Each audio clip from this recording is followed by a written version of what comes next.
What up guys, my name is Eric and in today's video we're going to be installing an Auburn locker limited slip front differential. So in the front diff it's a Dana 44. We're going to be replacing the stock crappy open diff and replacing it with this awesome Auburn locker grip and lock limited slip differential, which you can see is a beefcake right there. This Auburn locker is made in America, so you know it's made with quality because it's made right here in the USA. This casing is 50% stronger than the factory casing. The cone clutch technology in this Auburn locker is 25% stronger than any aftermarket limited slip differential on the market today. So you know when we launch this baby at 700 horsepower with all the nitrous and boost our little 5.2 can handle, we're going to be putting all that power to the ground with zero issues from this limited slip differential. This diff also comes with a 2-year warranty on it. So you know they stand behind their product because they're giving you that 2-year warranty. And you're gonna have nothing but success in the future. So in today's video, we're gonna show you guys how to get it installed, how to get it set up. So the first thing we're gonna need to do is get Whitey up on the hoist, get those wheels off, get the brakes off, get the hubs off, get the axles out, and then we can get the diff out. So we got the front diff totally torn apart. We got the differential out. We got the caps marked. We got the pinion out of it. We got axle shafts, wheel bearings, brakes off of it. So we are about ready to start installing our new limited slip differential from Auburn Gear. We made some dummy bearings out of the old bearings, so we actually pressed off the old bearings, ground out the centers of them, and are going to use them as dummy bearings before we put the pinion in, so we can figure out our total shimmage of the differential.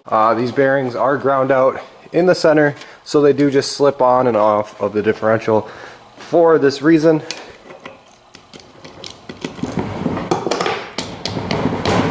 Like that. Usually those should be pressed on, but we ground the centers out of the old bearings just so we can use them as dummy bearings. You can buy the special tools, but this is a cheap, easy way of doing this. So I'm going to get this diff installed, get the dial indicator out, and show you guys how to set up total shimmage for the differential.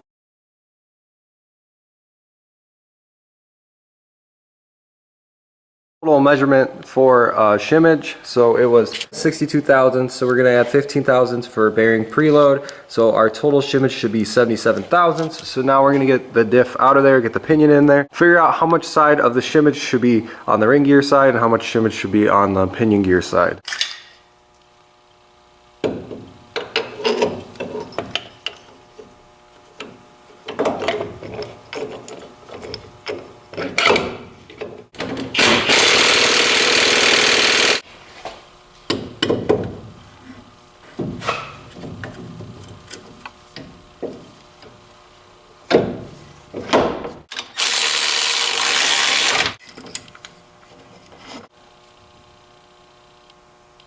That's 0.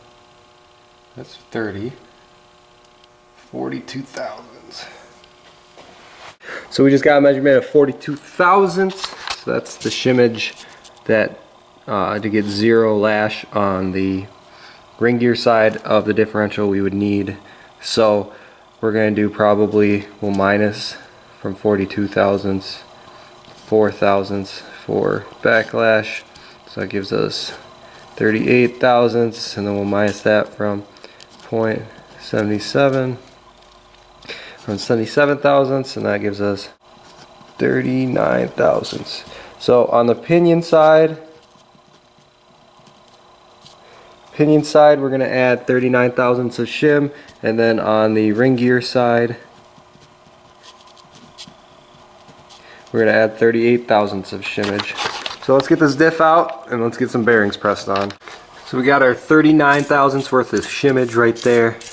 We're using an old race to press a new bearing on, making sure we can spin this freelay while there's pressure on it so we're not destroying the cage.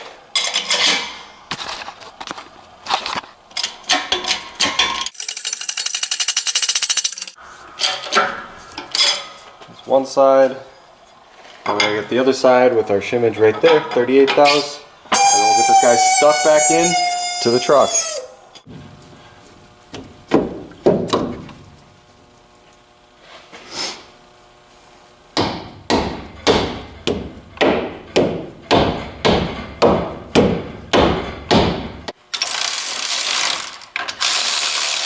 Got the diff in, and we're going to torque all these main caps to 80 foot-pounds of torque.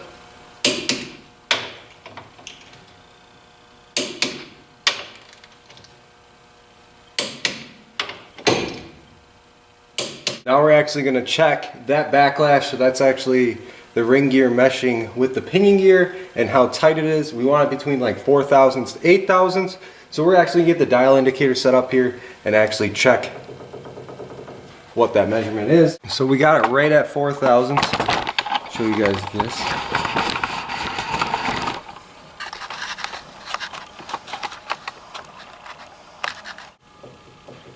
Right at about 4 or 5 thou right there. So that's perfect. So now that we got that locker all installed, everything's set up right, you do not need to check meshing of the pinion gear to the ring gear if you reused your stock ones. We did not, so we did actually check that and it turned out awesome. So the next thing we're going to do is on our passenger side of our axle assembly, we actually have a 2-piece axle shaft and a dog clutch that actually disengages and engages these axle shafts together. So when you put it in 4-wheel drive, there's actually a vacuum hub on top of the transfer case that pushes this little diaphragm over, pushing this dog clutch over and engaging the axle shafts together. We deleted all our vacuum systems on this truck, so we're going to permanently lock this. So we have already started by cutting off the vacuum hub itself, threading, actually tapping an MPT fitting right there, and we're going to permanently lock this axle shaft together. You can buy one big axle shaft, but it's expensive, and this is pretty much free to do. You just have to have some taps and a pipe fitting. But yes, so this dog clutch does ride between these two and is what actually connects the two together. So we're going to permanently mesh these two together by permanently holding this in one spot. You can see right there, that's where the shift fork sits, and this guy is snug and it's all the way bottomed out. So we're going to add some Teflon to this, put the shift fork in, add some snap rings, and get it installed into the truck.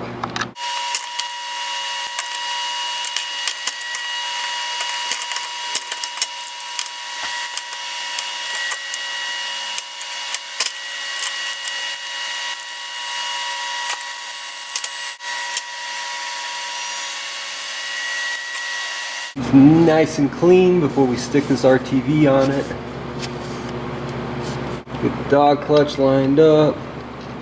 We are. Get her.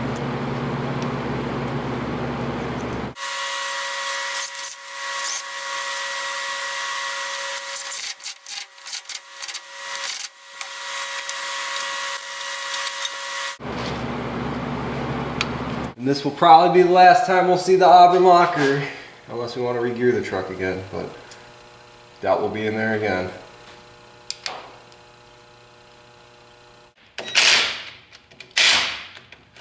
This is a 5/8 square plug, which they do sell sockets for, just like that. Otherwise you can use just like a adjustable wrench on it.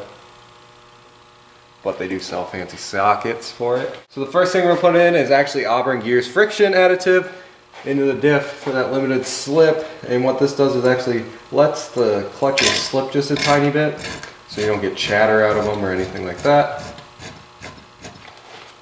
Just like that. So now we're going to just stuff like 4 quarts of fluid in here and call it good.